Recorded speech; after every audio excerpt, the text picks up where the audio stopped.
This content will be recorded and made available in an accessible alternative format upon request. If you require captioning, transcription, or other communication services to access this content, please contact the Disability Resource Center at drc@snhu.edu or 877-591-4723. Select option 4. Hi students, I'm welcoming you to Module 5. In Module 5 we're going to be focusing on note-taking and test-taking. So if you sometimes struggle with being able to take good quality notes and you're not sure which kind of information you should be focusing on when you are taking notes in either a physical presence lecture or one that you might be watching over the internet or even taking notes on things that you're reading, then you need to sort of figure out how you're going to siphon out that information that you actually should be focusing on most. This module is going to help you accomplish that. Some of you I know get really nervous when you take exams or you take tests or you take quizzes. This happens to the best of us. What you can do is to first be as prepared as you possibly can for the exam. So that obviously includes taking really good notes. You can't always refer to your notes when you're taking an exam, especially some courses that meet in person might require that you leave all of your test material or all your test preparedness materials behind you. So if that's the case, then what you need to do is you need to be able to focus on only that information that is most important. So there's a couple of things that you can do when you're taking a test where you can't refer to any materials. So the first is what I call the quick dump method. So basically what that consists of is you find the questions that you think you're most likely to forget the answers to, and you make a quick little, almost like an outline of the information that you're afraid you're going to forget, and you write that down first.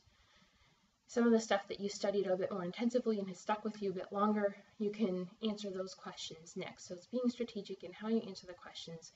If the questions are the ones that you are most worried about forgetting the answers for, then you prioritize those first. All right. Another thing is to just take a couple of deep breaths before you start taking a test. That can do a lot for just calming yourself down so that you're not in a state of panic. When you're in a state of panic, you're less likely to remember things or to remember things incorrectly or to remember them incompletely, so that you don't retain or you don't present all the information that you spent a long time learning. So those are a couple of strategies that you can employ early on. Thankfully, with online courses, you're usually able to refer to most of your materials that you've prepared in advance.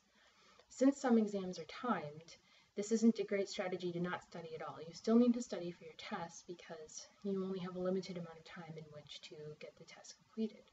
So that means making sure that your materials are properly organized and are easy to refer to. If everything's disorganized, it's going to take you a lot longer and it's going to cost you precious time during the time that you're actually trying to complete the exam. So that can be a bit of an issue. So making sure that your materials are properly organized is going to be an important strategy when you're doing online exams. All right, so those are a couple of strategies that you can use going forward. This week we have discussion board, as always. It's going to be an important one. It's going to actually help you prepare for your final paper that's coming up. We also will have 2 Learn Smart activities. Really important to get both of those done. Remember that Learn Smart activities are automatically graded. They're not ones that I actually have to grade for you. So if you see that you have a 0 for any of those assignments, you need to make them up. Either immediately log back in and take the exam or take the activity over again. Otherwise, you can reach out to me and I will get you headed in the right direction to get that done. So as always, your discussion board posts are due by Thursday evening, and the rest of the module materials are due by Sunday night as usual. That's all I have for you right now. I hope you have a great week. I will be talking with you, of course, later on this week. So, signing off. See you later.